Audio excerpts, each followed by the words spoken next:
So here are this week's sneaker announcements and some releases coming up in the future. And the first one on the list, which I'll keep missing off my updates, is the Maniere Jordan 3, and this is the diffuse blue. There's 3 different colorways, and this is a really nice colorway in my opinion. I'm not sure if I'll be picking these up because I have other Jordan 3s that I tend to wear, but I think this one will probably just sit on the shelf. But I do really like it, but I'll see when the time comes nearer. And also in March, these are on the Maniere website. It's the Air Max 95, and this is a nice colorway in my opinion. I think not as nice as the original one. I think the original one probably looked a bit nicer, but this is also really nice, especially for the Air Max 95 heads out there. But still, I suppose not really one of those ones where I would sort of go for myself.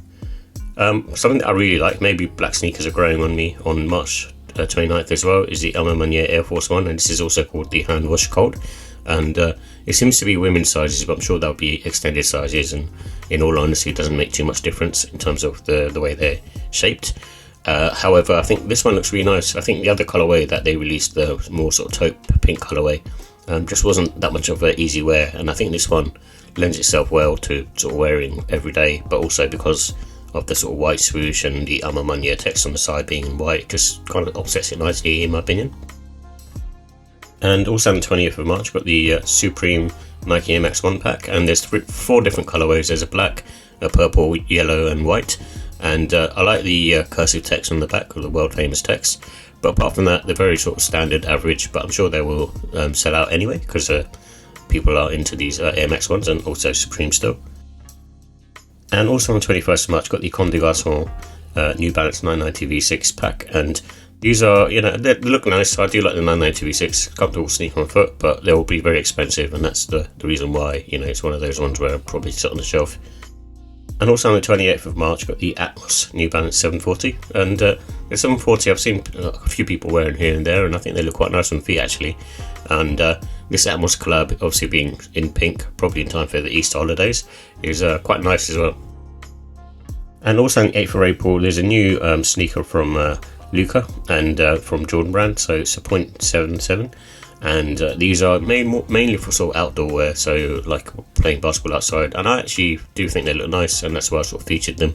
And yeah, looks pretty cool to me, especially the outsole. And also on the 17th of April, we're going to have the Nike Air Max 95 Big Bubble Neon. Not sure why these aren't releasing on Air Max Day, but it's a classic at the end of the day, and this is something that I would be definitely going for. I still probably prefer the original version of it rather than the Big Bubble version. I don't think the Big Bubble adds too much in my opinion, but it still looks cool. And it might be that it was an original feature that that's how they wanted to release them. I don't know the full history about it. And also in April 2025, got the Clot Adidas Gazelle Crepe pack, and these are coming in the silk colorway as far as I can see. I do like the white pair because it's got sort of nice Clot sort of type pattern on it, monogram. But both sneakers, what I don't like about them is the fact that they've got a crepe outsole. They're quite sort of heavy and quite chunky as well, which I don't tend to like. And also in April, got some more Bape Adidas Superstars. I actually really like the way these look. I'm not a fan of the Superstar, but there's something about the Bape logo on the side just works in my opinion. And also in April, we've got the Saucony Silo 586 SCSI. So Silo is a sub-brand of Saucony, and these are like football cleat type shoes, and were released I think late 80s, early 90s. And then obviously they're bringing them back for the football trend, but average stuff. And something which I am really impressed with is the Nike Foamposite 1 Psychic Blue. I think these are really nice, especially with the outsole combination being that blue colour, which is obviously a bit of a kind of happy incident because that's how they come. But overall it's a nice shoe in my opinion. I think the colourway looks really nice because it's like UNC type blue. And also in spring 2025, I've got 2 pairs of the New Balance 2010, which I think probably should have released during the autumn winter time. It's that kind of colourway because they're both brown and the other one's khaki. This silhouette looks pretty cool actually, and it's using fuel cell and also absorb as well as a midsole combination. So very much looking like the 992 series as well. Not sure of prices, but I think it's going to be slightly on the cheap side.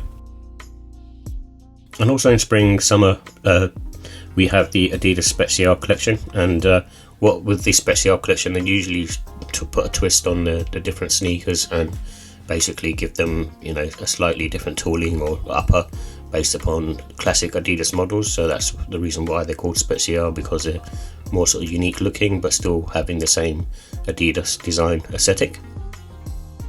And also in summer, when you have the Nike Air Max Plus Diffuse Blue, and yeah, just a simple colorway. I think the grey black works, and you got the blue swoosh on there as well, so yeah, not going to be mad at it. But and also in fall 2025, this is where I think Nike is probably overdoing it, is the Air Force One Low Persian Violet Black. It's I do like the monogram on this, the Kobe print all over it, but just not a fan of the purple swoosh. Maybe it's because we've seen the other version with the yellow swoosh on it, and this one kind of looks a little bit out of place now. But it might be one of those ones where it sort of grows on me. And also in fall 2025, got confirmation of the Air Max 95 Bright Crimson. So this is a placeholder. This released a few years ago, but I'm not sure if it's releasing as this version or if there's a one more classic to be the Air Max 95 Neon in that kind of colorway. And it's supposed to have the big bubble shape as well.